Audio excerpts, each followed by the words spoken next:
आज महाराज जया एकादशी, ये एकादशी जया एकादशी के नाम से प्रसिद्ध है।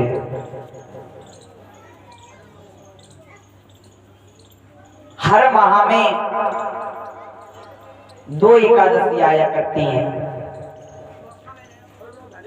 एक एकादशी कृष्ण पक्ष की और एक एकादशी शुक्ल पक्ष की। माघ शुक्ल पक्ष की ये जया एकादशी धर्मराज युधिष्ठिर से बोले, हे भगवान, आपने माघ कृष्ण पक्ष की षठतिला एकादशी का वर्णन मुझको श्रवण कराया। इसी माघ के माह की कृष्ण पक्ष की एकादशी जो पड़ी उसका नाम षठतिला पड़ा, जिसका वर्णन आपने अत्यंत सुंदर प्रकार से और मुझे श्रवण कराया। कृपा करके अब माघ शुक्ल पक्ष की जया एकादशी का वर्णन सुनाइए। इसका नाम क्या है और इसके करने से क्या फल प्राप्त होता है। एकादशी के व्रत के करने से क्या फल प्राप्त होता है और इस दिन व्रत के फलाहार में क्या लेना चाहिए। सो प्रभु आप मुझे ये श्रवण कराएं। श्री कृष्ण कहने लगे, हे राजन, माघ शुक्ला एकादशी का नाम जया है। इसका व्रत करने से मनुष्य ब्रह्म हत्या आदि पापों से छूट जाता है और अंत में मोक्ष को प्राप्त हो जाता है। इसके व्रत के प्रभाव से भूत पिशाच जैसी योनि भी मुक्त हो जाती है। भगवान श्री कृष्ण युधिष्ठिर से बोले, मैं तुम्हें इसके व्रत की कथा श्रवण कराता हूँ, सो तुम इसे ध्यान पूर्वक सुनो। एक समय देवराज इंद्र अपनी इच्छा अनुसार नंदन वन में अप्सराओं के साथ विहार कर रहे थे और उस समय गंधर्व और अप्सराएं नृत्य कर रहे थे। गंधर्व गान कर रहे थे और अप्सराएं नृत्य कर रही थी। उन्हीं गंधर्वों में पुष्पदंत, चित्रसेन तथा उसकी स्त्री मालिनी भी थी। मालिनी की कन्या पुष्पवती तथा पुष्पदंत गंधर्व का पुत्र माल्यवान भी था। पुष्पवती और माल्यवान एक दूसरे को देख करके महाराज मोहित हो गए और उसके बाद में अशुद्ध गान करने लगे। एक दूसरे के चेहरे को देख करके दोनों मोहित हो गए और अशुद्ध गान करने लगे। इसे देख करके देवराज इंद्र को महाराज क्रोध आ गया और जैसे ही देवराज इंद्र को क्रोध आया, क्रोध में आकर के इंद्र ने कहा, तुमने मेरी राज्यसभा में अशुद्ध गान करके मेरा अपमान किया सो किया और स्वर्ग की देवी माता सरस्वती का भी अपमान किया। तुम पाप के भागीदारी हो। तुमने माता सरस्वती का अपमान किया है। जाओ, मैं तुम्हें श्राप देता हूँ कि अब तुम इंद्रलोक में वापस नहीं जा सकोगे और तुम मृत्यु लोक में पिशाच और पिशाचनी बन करके भटकोगे। ऐसा श्राप आज देवराज इंद्र ने और पुष्पवती माल्यवान के पुत्र को दे दिया। आज दोनों श्राप बस मृत्यु लोक में हिमालय पर्वत पर पिशाच बनकर दुख पूर्वक रहने लगे।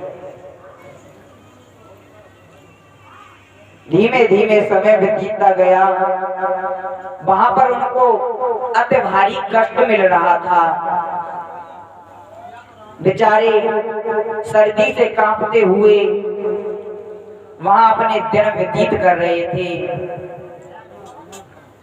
दोनों लोग आपस में कह रहे थे, न जाने हमने ऐसा कौन सा पाप किया जिसके कारण हमें ऐसी भूत देह मिली, लेकिन अब इसका प्रायश्चित कैसे हो, ऐसी धारणा कर रहे थे मन में।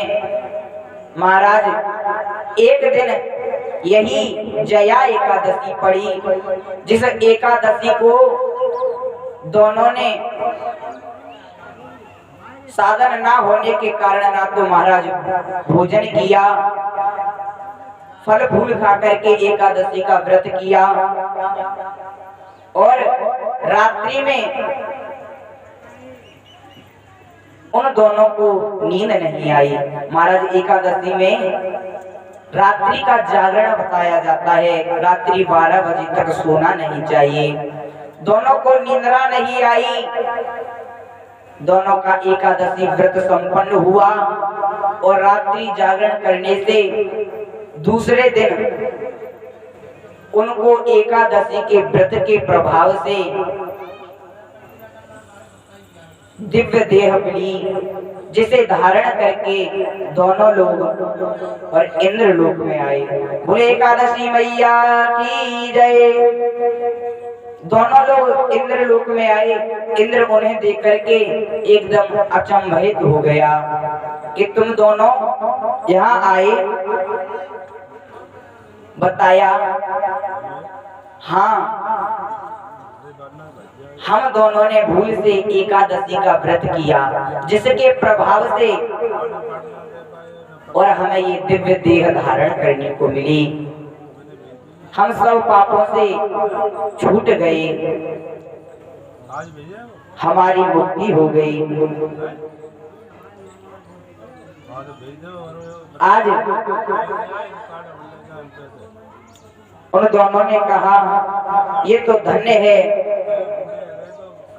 आज तुमने जो महाराज विष्णु भक्त होता है ना और शिव भक्त होता है, देवराज इंद्र कहने लगे वो मेरा वंदनीय होता है। और जब तुम्हें ये भगवान विष्णु की एकादशी है, भगवान विष्णु के शरीर से उत्पन्न हुई एकादशी मैया,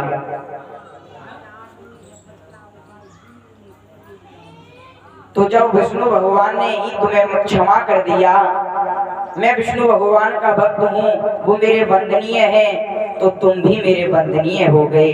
आज देवराज इंद्र ने उनको क्षमा किया। श्री कृष्ण कहने लगे, हे उत्कृष्ट, इस जया एकादशी के व्रत से कुयोग योनि भी छूट जाती है। जिस मनुष्य ने इस एकादशी का व्रत कर लिया, उसने मानो 100 यज्ञ कर लिए हो। इस एकादशी से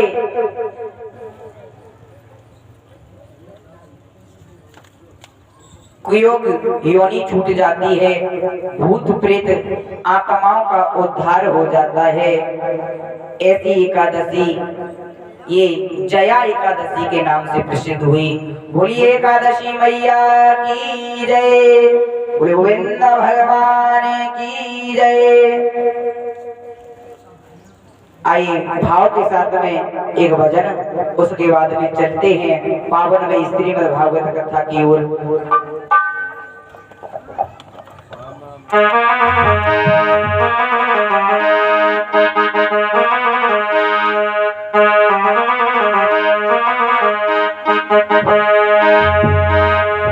अरे जीवन है तेरे हवाले,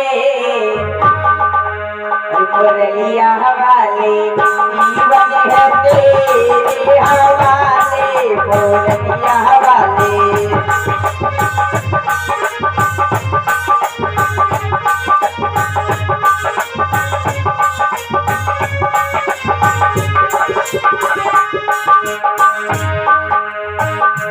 सभी लोग तालियों की सेवा करते हुए भूले भाव के साथ में जीवन है तेरे हवाले बोलिया हवाले, जीवन है तेरे हवाले बोलिया हवाले।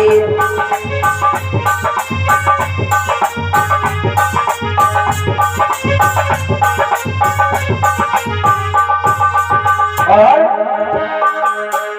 हम कठपुतली है तेरे हाथ की,